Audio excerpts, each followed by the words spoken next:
Good morning, Jim. I want to talk to you. Do you have a minute or are you in a hurry? Morning, teacher. I have to go to my class right now, but tell me. What's up? I checked your exam and you have a lot of mistakes. You need to practice more.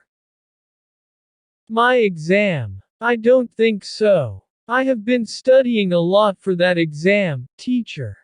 Can you please tell me what mistakes I made? I need to know in order to get better, right? Sure. And I will do it because I don't want you to fail at learning English. Let's see. Well, to start, it's normal to make mistakes when you learn something. Especially a different language. Something I checked in your exam was the use of yet and still. You made a mistake with that. This is one that actually my students confuse sometimes, and I also got confused in the past. Let's see. Still is something that started in the past and continues through the present. For example, are you still watching that show on TV? The one you were watching yesterday. And yet is something that we want but it hasn't happened. The difference is pretty clear. For example, haven't you seen that show on TV yet? I don't think you have seen it. Oh, I didn't know that. I'm sorry, teacher. I don't can speak English very well. That's another mistake you made. When we use the modal verb, can, we don't use any auxiliary verb. So, it's incorrect to say, I don't can or I don't can't. The correct way is, I can't. Remember that. And also, double negative is not correct. Native speakers will sometimes use double negatives when they shouldn't. Like I don't can't or I don't have no food in my refrigerator. It's I don't have any food in my refrigerator. Wait a minute. But there's a song. Sia's song. I don't need no money. That's a double negative. And the singer is a native English speaker. How's that possible? Native speakers will sometimes use double negatives when they shouldn't. That's one example. For example, I don't need no money to have fun. But it's grammatically incorrect. I still understand the meaning, that you can have fun without having money, but the correct way to say it would be, I don't need any money to have fun. You will listen a lot of mistakes from native speakers. But it doesn't mean that's the right way to talk. Still, you need to know those mistakes too. Oh, I understand that now. Well, you need to understand, teacher. I have never been in USA. And that's another mistake. When we're talking about traveling, we say, to a place. Don't say, I've been in the US. Say, I've been to the US. If you ask someone a question, you would say, have you ever been to the USA? You're right, teacher. Can I ask you a question, please?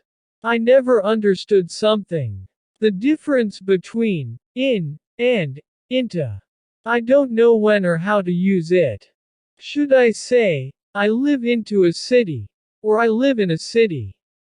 I don't understand the difference. Oh, it's very common students confuse with that. I'm gonna explain it to you. Don't worry. We would use into if there is movement involved. For example, I am in the classroom. No movement.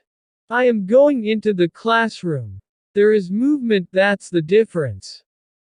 Often if you are using the verb going, it indicates movement, so you would use into because it suggests movement. And in your case, you would say, I live in a city. Because there's no movement. Oh, That's clear for me now. Thank you. I like to listen you, teacher. I learn a lot. Oh, I will take this opportunity to correct a very common mistake. You said, listen you, which is not correct. These verbs, look at, search for, listen to. I often hear people forgetting or not saying these three verbs that really need prepositions after them. The prepositions are very small, and when you hear people say them in everyday conversation, you may not even hear them because native speakers say them quickly. And it sounds like they are not even there. But they are there. Ha ha ha. Look at me. Listen to me. Search for the answer. That's the correct way. You can hear them, but in a sentence they become smaller and we say them very quickly. Oh, now I get it. Yeah, I usually make that mistake, teacher. I'm sorry. I'm just a student. Obviously, you're more smarter than me. That's why. Double comparatives. Another mistake. Don't say, more smarter or more uglier. That is incorrect, and native speakers are often guilty of this. Just say, smarter, uglier, better, faster. And don't add, more. It's not necessary. And what is worse, more beautiful or. No please. Oh, you're right. I'll never make that mistake again. You are too intelligent, teacher. Ha ha ha. I think you should better say, you're so intelligent. A lot of English learners confuse too and so. For example, I like your dress too much. That's not correct. If you use too in this way, it's actually something negative, where you feel like it's a bad thing. That you like the dress too much, more than you should. That doesn't really make sense. What you actually mean to say is, I like your dress so much.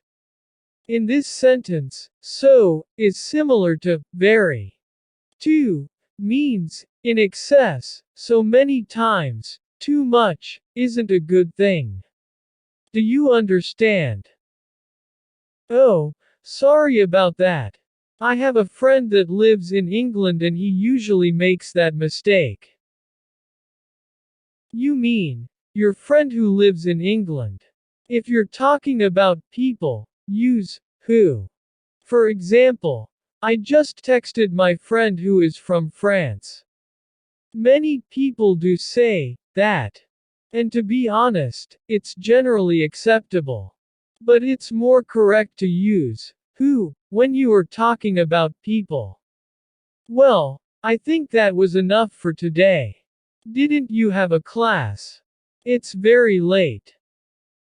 Yes, but I want to stay here listening to you. Please, keep correcting my mistakes. Ha ha ha. Okay, but maybe some other time. Only if our subscribers like this video. Sure. I'm sure they love it. They will let us know on the comments.